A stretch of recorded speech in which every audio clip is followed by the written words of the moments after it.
The real estate industry is so broken. 65% of agents are women and 85% of agents fail. Real estate industry is literally failing women. Number one is realizing we're not in middle school anymore. Step two is understanding marketing. It's about connecting emotionally. People want to connect with people. They want to know stories. That's what creates the ethos, the emotional connection, and that is what's memorable. What I really want you to do is sharing something like why you do what you do, what motivates you as a person. Hi, everyone. Welcome to Wisdom from the Helm, where we go beyond the typical highlight reels of real estate's most trusted women to reveal the secrets of their success, not just in business, but also in life. We're your hosts, Danielle Wilkie and Heather Frick, and today we are so thrilled to spend time with our friend Lacey Newman, because Lacey isn't just selling all these amazing luxury homes in Nashville. She's also rewriting the playbook for what modern real estate leadership can look like. She's a top 1% agent. She is an Emmy-nominated TV host of The American Dream, selling Nashville.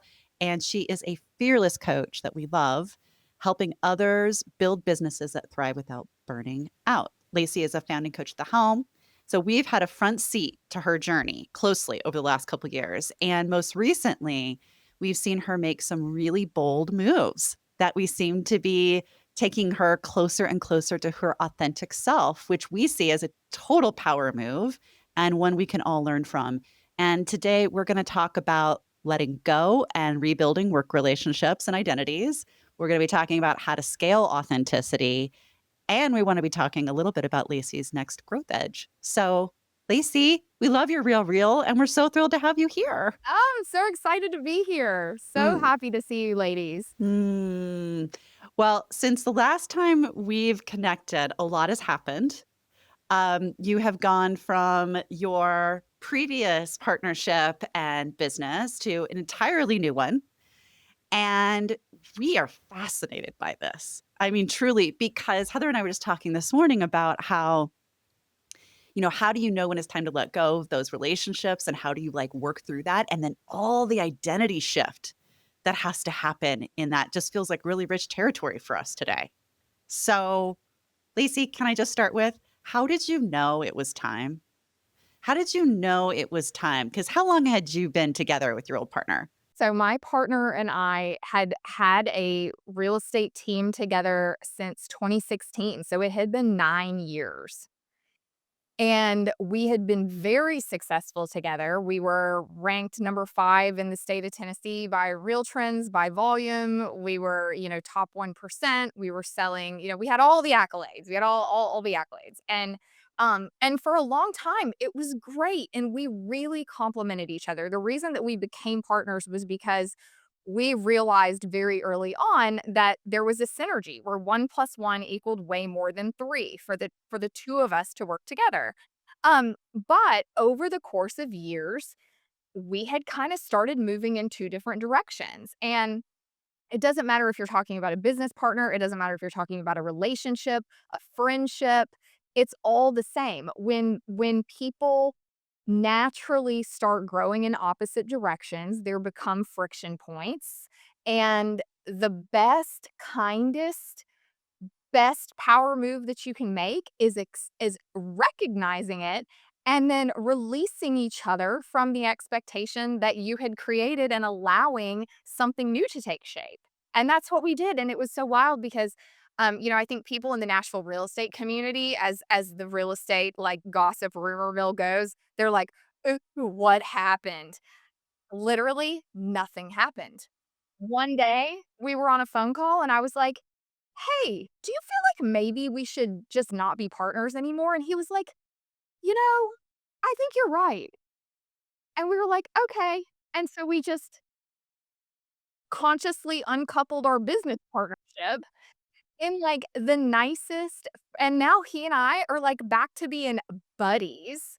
And we talk all the time, and I've, given him advice on his new team. He's weighed in on stuff about my new team. We have this beautiful new relationship that isn't partners, but is so filled with mutual respect and just the blessing of allowing each other to move in different directions. Lacey, we got some front row seats to you, maybe even processing some of this along the way. And I wonder, I know you've talked about this probably on other podcasts and openly, we're super interested in kind of just what was underneath all of that, right? What was the real going on? And I'm really interested in, you know, what I imagine it just like not it wasn't like one day you woke up and decided to consciously uncouple. There was probably some sort of understanding like what kept you in it, right? Like what kept you in it? What were those sort of beliefs that might have been like, oh, now's not the time, or like help us understand that, like how you went from kind of first signal to that great conversation that felt really open. Well, I mean, in one word, fear. Is the thing that kept me in it even, when I had come to realize that there was friction and that we were not moving in the same direction, of course, I feared change. I feared the unknown. I feared, um, you know, letting go of something that had worked so well, and what if the future isn't better than the past? And just all of those things that we tell ourselves in our head when we're faced with any sort of decision where we cling to the familiar because we just have no idea what the unfamiliar could bring. And so, yeah, it was definitely fear. There was a big identity shift that I was going through as I was going from, in my early career, I was luxury listing agent head buyer specialist. And then over the years, it was like, okay, no, now I'm a team leader and I'm also handling our highest end buyers and our luxury listings. And then I'm like, okay, well, now I can't do any more of those. And so now I'm going to let go the buyer side and I'm just going to be the luxury listing agent and the team lead, which being a team lead is also the CEO, the CFO, the COO, all the things, right? And then I got to the point that I was like, I can't lead this team as well as I want to managing all of this. And I had started the coaching business. And so there was this big identity shift that I was going through where I had to really give myself permission to let go of the identity that I had carried for so long about being a real estate agent and step into this. No, this is what I do now. And there was all sorts of shame around it. And there was all sorts of, well, who does she think she is thinking she can go be something different than what she's always been? And, what are my clients going to think? And what if I'm not as good a coach as I was a real estate agent? And then I go broke and end up on the street, because of course, like, it's not, it's not like you could just maybe not be quite as successful. It's that you're either going to be successful or you're going to be homeless. Worst case scenario. Oh yeah, we know all about that. Totally. The doom spiral. Doom spiral. So there was a lot of doom spiraling. And so, I think one of the biggest takeaways that I learned is that when I was going through that identity shift, it probably would have been a lot quicker and a lot smoother if I had just owned my transformation from day one. But I couldn't. I couldn't because I was going through it in real time. And so, I couldn't have just gone to him and been like, hey, I want to make this change 6 months before. I couldn't. I wasn't there. What's interesting about what you just said is the like, I wanted to just jump to the end, but I actually just had to go through it. I mean, that truer words have never been spoken, Lacey, especially from, I hope you don't mind us sharing, an Enneagram 3. Oh, yeah, you Well, know me, like, yeah, that's and a you know straight us. So we're all go. looking at each other at threes and we're like, oh, hell yeah, just give me the check. I just get me to the end. I'm going to read the book and then I'm going to do the thing and then it's over. Yeah, but exactly, let's go. but you Decipher had to and like taker. soak in it. You had to like go through all of those emotions. How did you do that, Lacey? Because that is hard. That is deeply uncomfortable. Deeply uncomfortable. I mean, so many ways. There were so many things. I mean, from therapy to groups like the Helm, where I had these amazing sisters in real estate that were all going through similar things at the same time, to, talking to my mom on the phone a lot, to writing a ton in my journal, to, I mean, this is like going way deep, but yesterday I had an appointment with my energy healer, and I literally had like tears coming out of my eyes as I laid on her table, like tears just coming out of my eyes and puddling in my own ears as I realized that I had to do inner child work with the 34-year-old version of myself who had just gotten divorced, who thought that she still had to like struggle in real estate. And I have not personally sold a home in a year. And I didn't tell that part of myself that I wasn't doing it anymore and that she could like relax and her job was done. And that part of me that like had to like hustle and was the scared single mom building something from scratch, like I hadn't let that part of myself know that she could rest now. You just were talking about parts. This is like this will blow some people's minds. Like it will like it freaks some people out. They're like, "What? Like, are you like, you're schizophrenic, right? What? How many parts are there in here, Lacey?" But for those of us who spent some time in this work, have found it really helpful. Can you talk about that a little bit, Lacey? Like, tell us about like how you came to that understanding and like who are these parts that are in Lacey? Well, I learned about inner child work through my therapist, throughout my life. I mean, my backstory that's way longer than a podcast is, I went through some very early childhood trauma, much like most people, some respects, but I had a very traumatic situation when I was 18. My biological father committed suicide. And so I got hit with some real world trauma at a very pivotal point. And so, of course, therapy became this wonderful space that saved my life in so many ways. But I've learned through therapy over the years about how you have to go back and you have to parent your own inner child and you have to go back to that little 9-year-old version of Lacey whose parents got divorced and tell her that she's okay now and she doesn't have to carry that anymore and let that go. And it just never dawned on me that I needed to do that with a 34-year-old. But I'm 45, and so if you think about it now, like, the Lacey of today is well, it's wildly different than the Lacey of 3 years ago, and the 34-year-old who just gotten divorced is literally unrecognizable, and so I had to make peace with that part of myself that was still holding on to the struggle and carrying the strain that is no longer my reality. Thank God.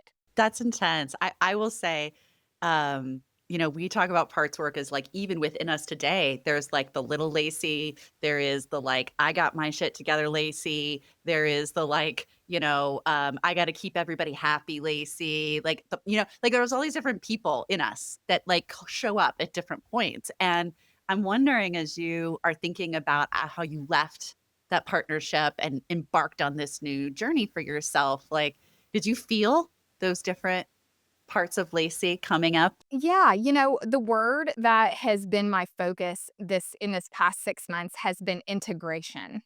And I feel like in making that move and ending that partnership and starting a new real estate team, I was able to integrate the real estate business side of my life and the coaching side of my life into one piece because I feel like for the first 2 years that I was building this coaching business, I felt like I was literally being like my arms were being ripped off in opposite directions because they were competing for my time, they were competing for my interest. There were judgments from people. I mean, it was really me creating an entirely new life and identity. And P.S., I don't know if you've ever done that before. It threatens a lot of people. People, not everyone cheers for you. So so I had to, like, let go of approval of people. I let go of some relationships, not just the business partnership, but, I had to drop my own expectations of myself. I mean, so many things had to change, and making that move was sort of the final piece to the puzzle of integrating both pieces of me into one thing. Lacey, I love that word. And as we're talking about child and parts, inner child, and all this parts work, I'm curious, like, is there a piece of you, like, I use the word essence, right? Like, when we're little, we have these essence qualities that just come so naturally to us. And then we learn, or trauma happens, like, ooh, those aren't safe, right? And so we sort of like stuff those down. for threes, it's a lot of like messiness or imperfection or playfulness, right? And it's just like, oop, that's not good. Time out, right? And we get shamed or whatever, and we just get these messages. Are there any pieces of you from your childhood or of your essence that you're actively working on reintegrating now, right? Like into your life in that way? Yes. The biggest thing for me is I have a tendency to make myself small to make other people comfortable. And that is something that I'm actively working on not doing anymore.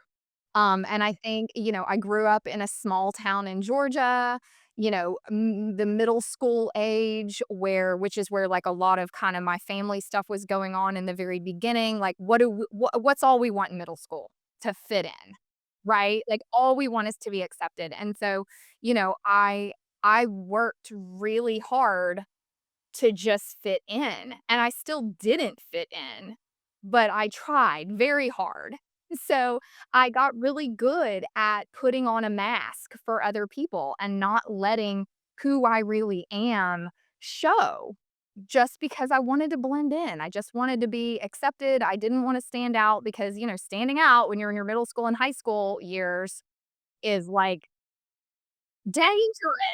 Danger, danger, exactly, and I carried that with me, and I never made the shift really from, "Okay, now it's safe to do that. It's safe to be who you are," and so, yeah, all of this has been such a journey for, really coming into my own acceptance, being willing to be seen without any sort of mask, and really just showing up authentically. And it's like, I know it in your head, like, when I'm teaching my students, for example, about everybody knows you need to show up authentically.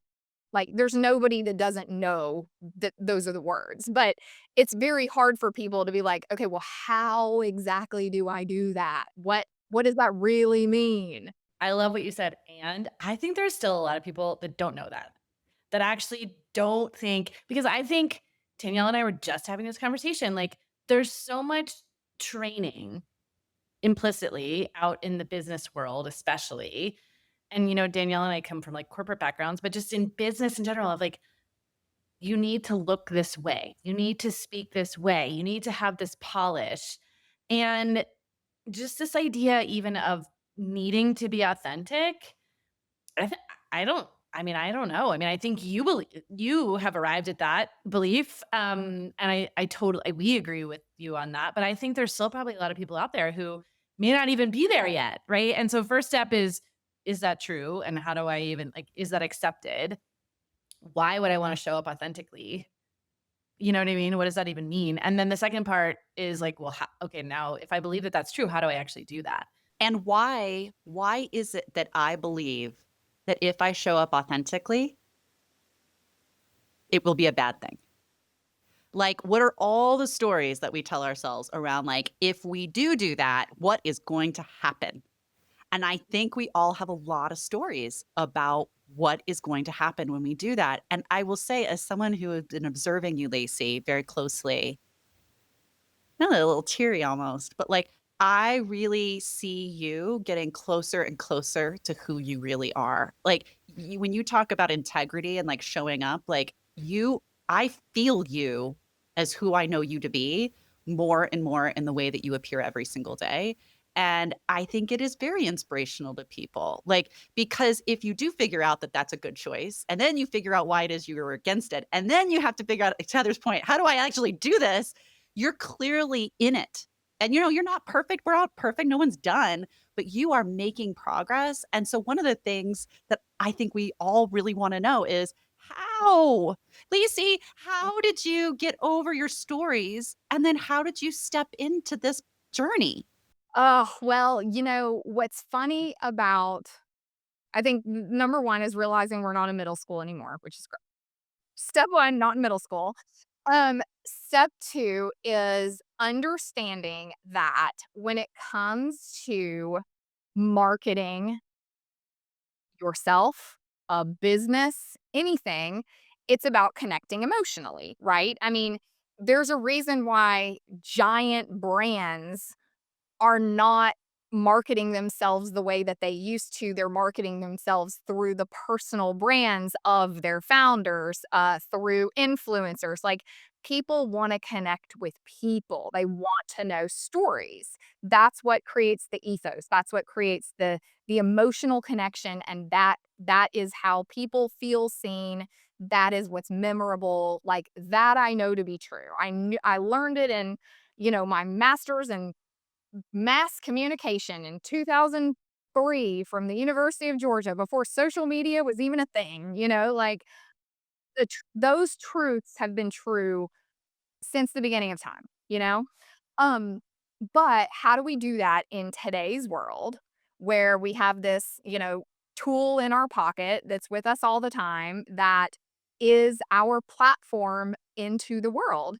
And how do we create? I mean, it's called a personal brand because people want to know the person behind the brand and they want to know the stories. And what I have come to realize is that it is honestly so cathartic to take a story that is something that happened, that is messy, that is raw, that is not fun, that is challenging, and challenging myself to alchemize that struggle into a lesson that I have learned and then turn it into a piece of value that I can give to my audience.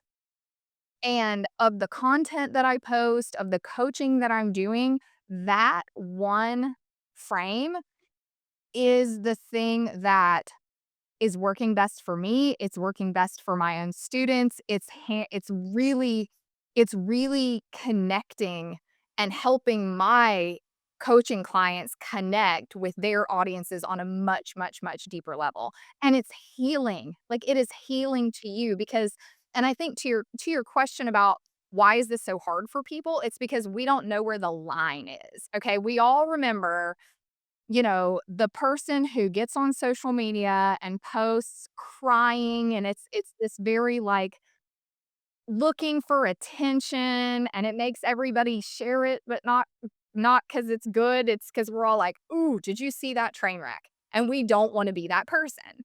And the difference, that line is, are you showing somebody your raw wound? We don't wanna do that.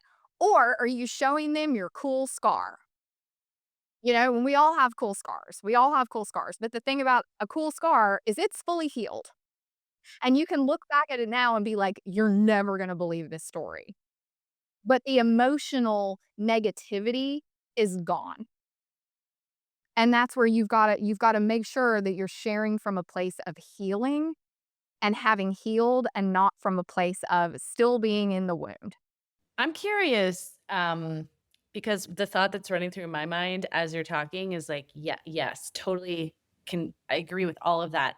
And I just want to know, how do I start? Like, tell me very tactically, when you are coaching your people who might be like us, right? Who are like, but wait, but okay, that sounds great. But like, how do I get from 0 to 1? Like, what's that leap? What is the thing that you challenge people with or say, "Hey, step 1 is this." Like, what does that look like? Absolutely. Okay. So let me give you a framework that I am literally teaching students in my program right now in real time. While you're doing that, I will say this. It is this, like, scary it's like, even if I'm like, "Okay, Lacey, I get it," like, I should take things I'm learning from and post them, and by the way, I totally buy that. Like, I myself have had that thought, like, if something makes me uncomfortable, that means I need to go explore it and figure it out, and then I should write about it, because if I shine a light on it, it, like, takes the shame away and everything. Like, this has been a strategy I've been using for the last couple of years, and it's been very helpful to me, so I totally buy that. But what's scary is the first time you do that. It's like, how do I, to Heather's point, like, how do I just, like, get there without, like, literally dying? Because I feel like I'm gonna die if I do Or a something piece like or a that. part of you is about to die, right? Like, yeah, Exactly. exactly. Uh-huh.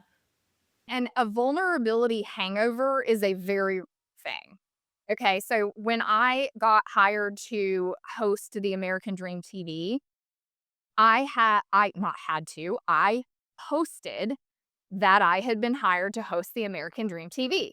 And let me tell you how many voices in my head were telling me that this was stupid and who was I to do it? I mean, all the imposter syndrome. And in fact, I wrote the post, but I couldn't post it. So Olivia, who was my marketing coordinator You on my couldn't real hit the estate team, button. You I just couldn't hit couldn't. the button.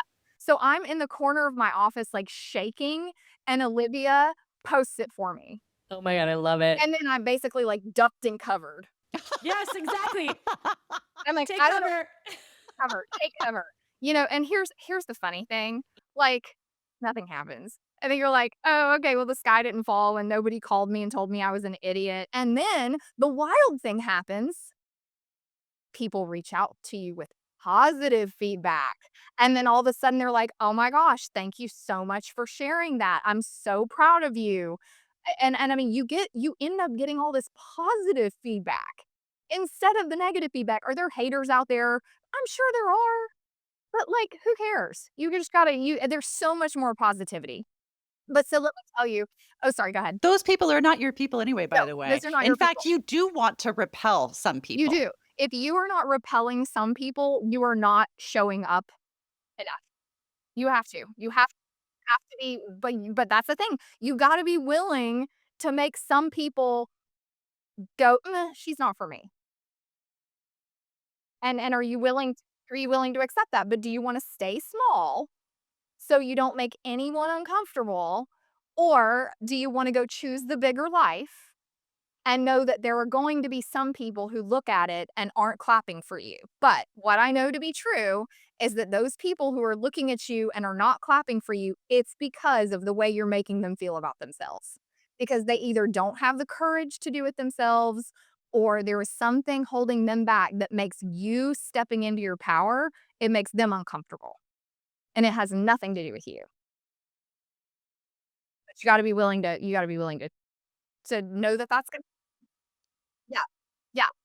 So I got this, I'll give you a little sneak peek of literally what I coaching a framework my students in the Elevated Agent Collective this week. Okay. So it's called the gold framework because we're alchemizing your pain and turning it into gold. Okay. And you can see that as a golden nugget of truth, a value that you're sharing. PS, you're also turning your reputation into revenue. So this is real gold by showing up authentically. But the gold method is this. So the G in gold stands for you've got to gather the grit. Okay. You've got to name the struggle. So an example in the real estate world could be something like, making a post about how you thought you found the one house that was for your clients and that they found their dream home, and you got it under contract only to have the inspection reveal terrible problems. And then that deal didn't move forward. Like, that is a very real scenario that a real estate agent is dealing with every day, right? So that's the gritty thing that happened that you're like, "Oh, this sucked." Okay? So the O stands for own the lesson. Okay? That's where you have to find the shift. And this is where you're doing the work to turn the things that happened to you that were painful, turn them around in your own mind and not let them drag you down. So, in the example of the real estate agent losing the deal, is that of course at first it feels like a huge loss, but she knows that whenever this happens, she always looks back later and is glad that it did. And so, in this case, some tough inspection reveal today might have saved her clients from an expensive nightmare in the future, right? So, she's owning the lesson. Then the L stands for limit the detail. Okay. This is kind of the line between, like, are we making people cringe or are we walking the fine line of integrity? And so, you need to think about confidentiality, not only for yourself, but for your client, for other people who are affected. Making sure that you are protecting other people. And the really easy way to do that, by the way, is just change the identity. If it was a male client in Franklin, Tennessee last week, I'm going to say it was a female client in Hendersonville, Tennessee last year. You can switch the identities to protect the. And then the G in gold, or the D in gold, excuse me, the D in gold stands for deliver with direction. Okay. So you've got to give them a takeaway. You start with a struggle, you articulate the shift, and then you take a stand. So if the deal fell apart, the shift is it wasn't a failure, it was the right call. And the stand is, as a real estate agent, I believe my job isn't just to get you into a house, it's to get you into the right house. And that is an easy piece of content that any real estate agent could be making that is true, that is taking the struggle that they're dealing with and turning it into a value add that plants a flag and elevates their authority as an expert in their field while helping them process the crappy parts of life. So, Lacey, if I'm in your program and I'm showing up this week to this week's lesson, the challenge would be like between now and next week, and every one of us, whether we're a real estate agent or not, has some sort of struggle, right? Like we could all follow this gold format. Like this seems like it could be a universal, really awesome framework. Um, and so you're just saying, hey, just pick one and just start. Just do it. Just talk about it and put it out there and see what happens.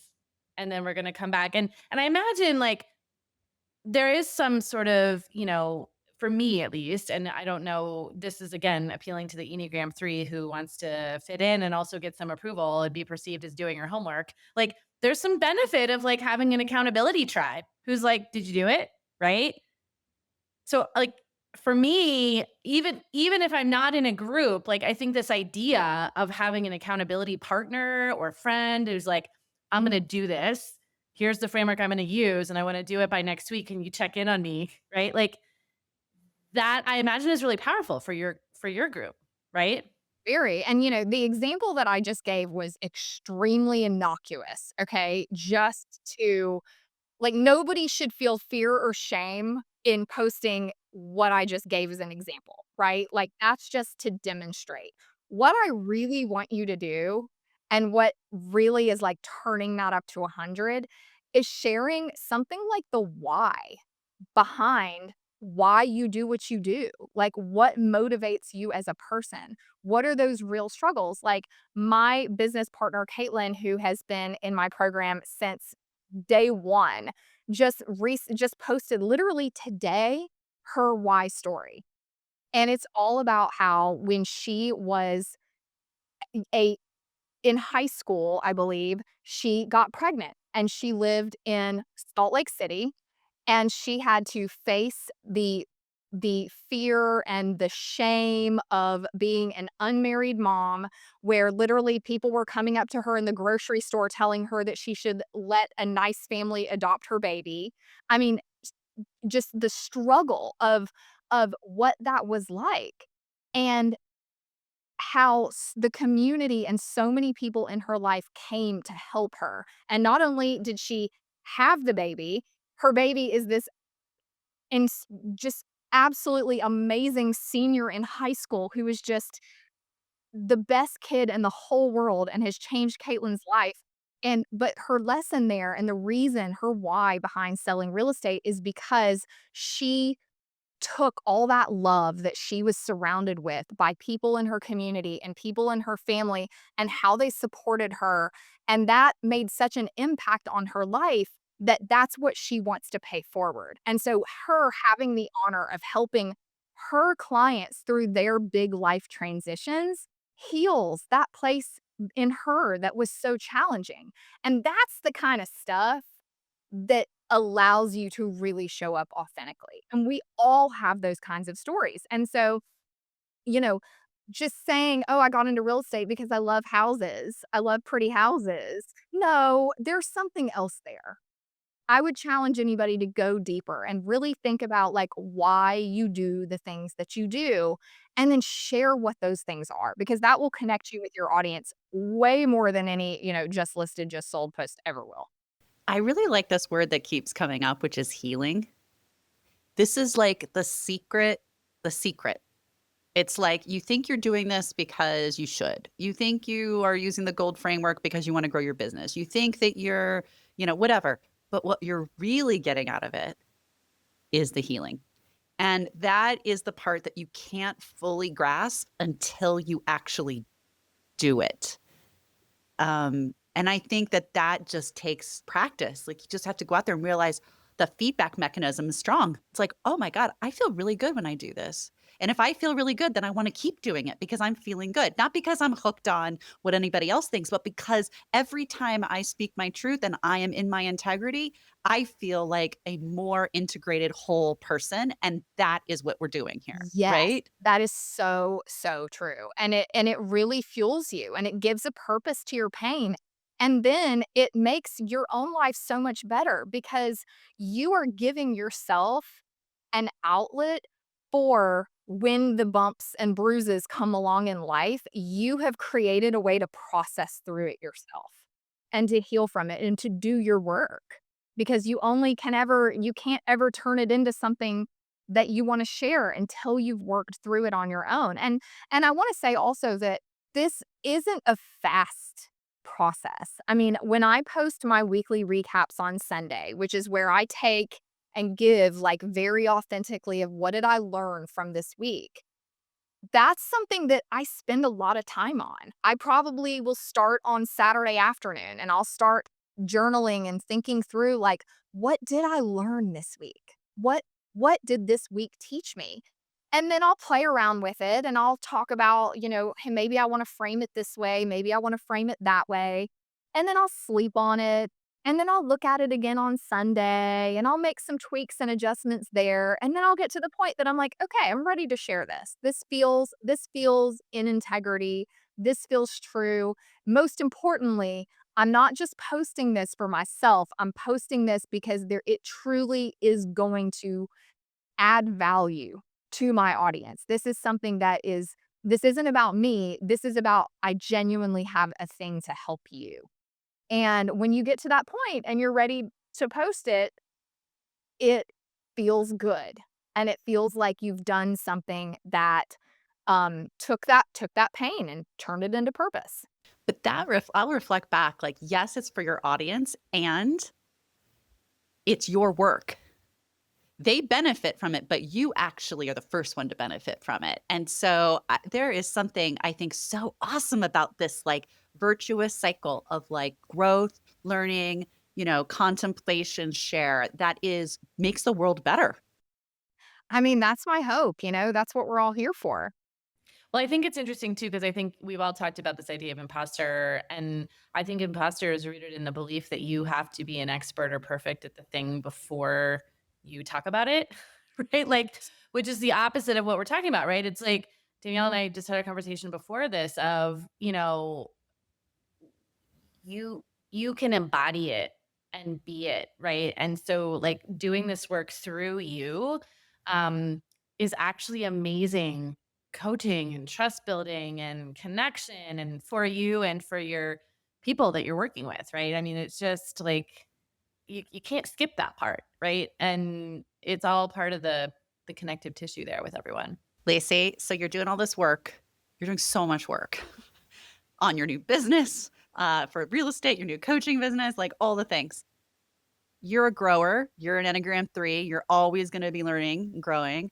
What's your current growth edge? Like, what are the 1 or 2 things that you're like, "Ooh, I'm really focused here right now." Oh, let's see. I would say my biggest focus for the remainder of 25 and going into 2026 is I just wanna continue honing my speaking. I absolutely love speaking.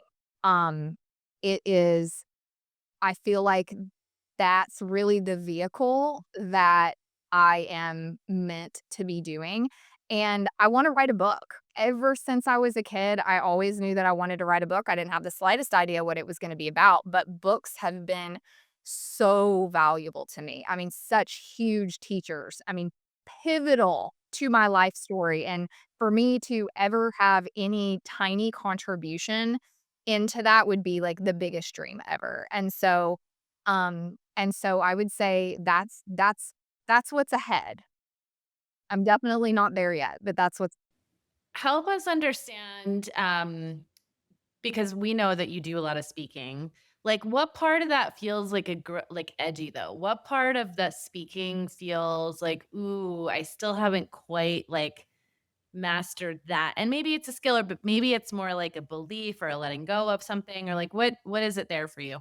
It's just still like a challenge. I mean, I mean, I was up until 10 last night reviewing my slides and, like, wrapping my head around exactly what I wanted to say, and then I gave my keynote, and I completely forgot my closing story. It's not that I forgot the story, it's that I forgot I was gonna give one, and so I just, like, wrapped it up, and then I got off stage and I was like, I completely forgot the most important thing that I wanted to leave them with. I forgot, and then I got in the car, and guess what? I found the styrofoam ball from the microphone in my shirt. I need to come. They have a whole rest of their event, and their mic is not gonna have the styrofoam ball on it because it went home in my shirt. It's still just like it's new, it's fresh, it's challenging, it's which is so fun and so exciting. Totally. Yeah. So it's just letting it your growth edge is sort of stepping into the flow of it, right? Yes. And like I accept I and was a girl. also just sitting in the muck of it, right? Like being okay, being in like the discomfort of mics ending up in your shirt and, forgetting stories. Like these are all great lessons. The biggest point. Totally. Yeah, yeah, it's Mm. just a new challenge. It's the same thing. I mean, And go ahead. I want to ask one other question. You said you know that speaking is what you're meant to do. How do you know that? What is it that what's the signal? It's energy giving, and it's the same here's the thing that's crazy is it's the same expertise, okay? It's the same knowledge that I accumulated through 20 years of selling real estate it's the same knowledge that I share with clients, it's the same knowledge that I share with my team, it's the same knowledge that I share with my coaching clients, it's the same knowledge that I share on a podcast, but when I'm standing on stage speaking to a live crowd, it absolutely energizes me beyond belief instead of making me tired. And that's how I'm like, "Okay, this is what it is because it's the same exact thing, it's just the container that it's in, and that container gives me a high instead of makes me sleepy." Like, I get to the end of a regular day in real estate, and I'm like, "Oh, I'm exhausted," you know? And, like, it's good tired, I still love what I do, I mean, I get to the end of a big day of coaching, and I loved it, I'm thrilled, I absolutely love what I'm doing, but I'm tired, and I get off stage and I'm like, "What are we doing now?" And that's it. Is what you're doing giving you energy, or is it wearing you out? Yeah, that's the definition of genius, right? Like the rest of your life is probably an excellence where you're so good at it, but it's actually not quite that flow state energizing like your genius is, where you are just like matched up with energy and you're uniquely gifted and just time stands still because it's so awesome. It's so fun, That's so much fun. mm, Mm-hmm. Lacey, what would you say to other women out there who also have a ton of experience in real estate like you have, and they have been dreaming about getting into coaching? They're like, I just know in my heart, to your point around energy, right? I have examined this. I have thought about this. This is something I want to do, but I am terrified. And it's not unlike the terror of like posting something like we've been talking about. It's also just the terror of like the identity shift. And I feel like I got to move it. What would you say to those women? Because you still run a successful real estate business and you're building this. Like, what do you say to these women who look at you and think, God, Lacey, I want to be there? You know, if you have that calling, you should listen to it. And, you and I have had so many conversations, and I know that you know as well as anybody that the real estate industry is so broken. And if 65% of agents are women and 85% of agents fail, you can put 2 and 2 together that this real estate industry is literally failing women.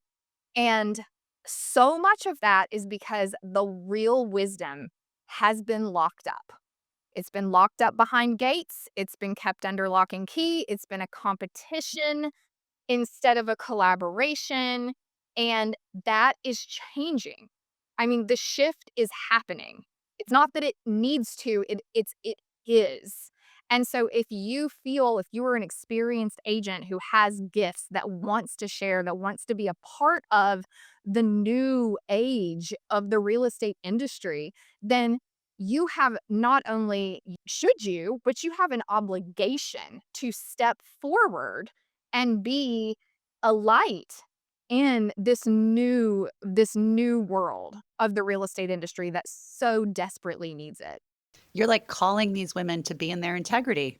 It's like, stop ignoring this. Like, be who you are on the inside and the outside together. Like, stop pushing that down and ignoring it. Listen to it. Exactly. Or or I also, we talk about this in a lot of the conscious leadership work is like shifting from being a victim of the system and the industry to being a creator of your new reality. Like, how do we just create something entirely different where people are showing up and I'm going to be a creator just right here, right? Like, and stepping forward into something new. And that's how big shifts happen, right? Absolutely. And I never identified myself as being creative. In fact, for most of my life, I would have told you I'm not creative. I would have said those words. I'm not creative because I was like, well, I can't paint and I can't sing and I can't, and what I learned is that like I create life. That's what I create. And we could all go deeper and be like, well, as women, we all create life actually. But like for the sake of the entrepreneurial conversation, like we create the lives and businesses that we want to have. And that is a creative endeavor. And having and this is such a big part of my business and a topic for a whole other podcast, but like having boundaries in your life to allow yourself to have the mental white space to create is so important because when you're stuck in the weeds and you're stuck in the grind, there is no energy for creativity. And so to that agent who is doing everything herself.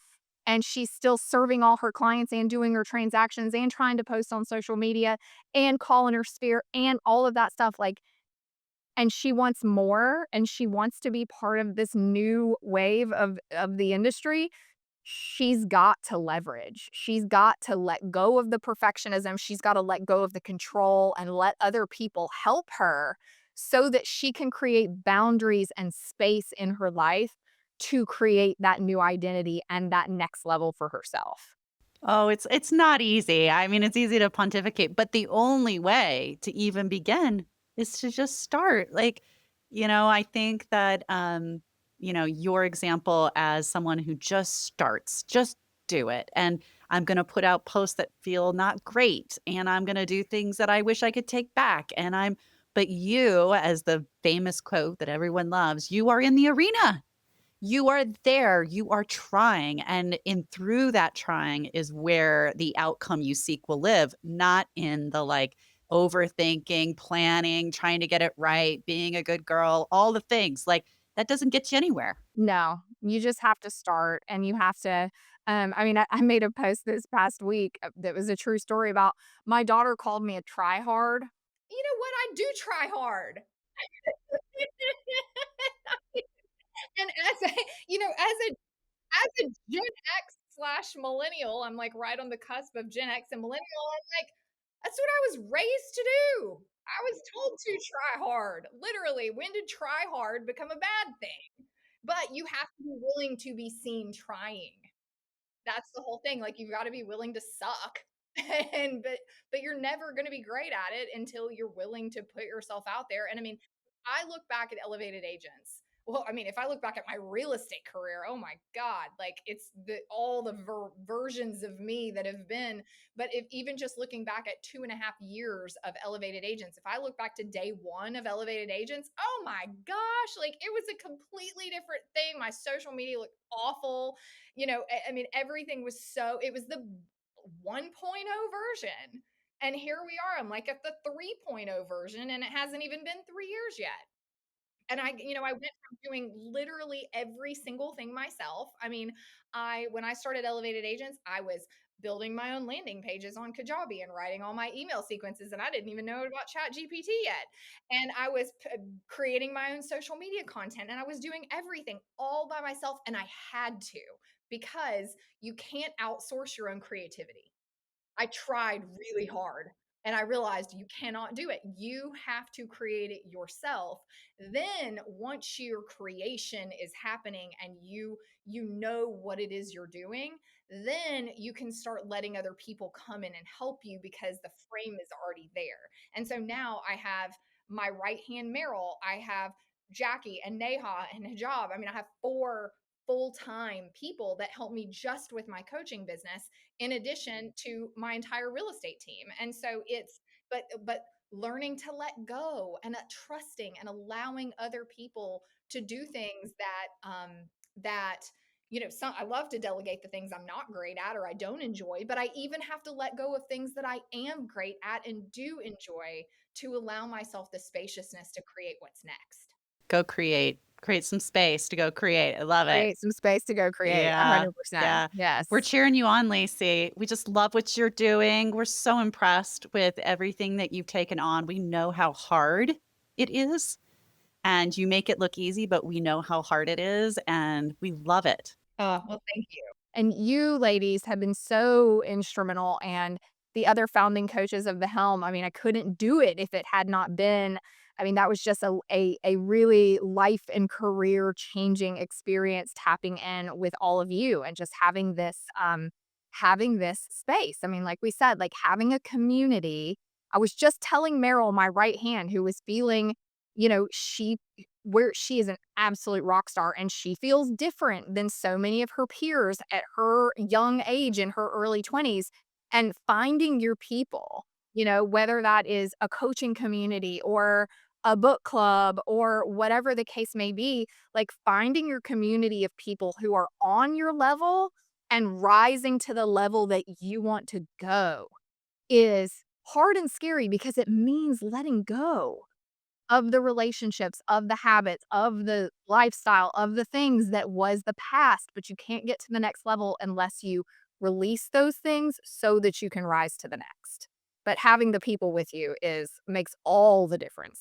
Thank you, Lacey. Thanks for being with us today. Thank you so much for listening. If you found this conversation valuable, subscribe to our show on your favorite podcast platform, and please consider giving us a rating or leaving us a review, as it helps others find us.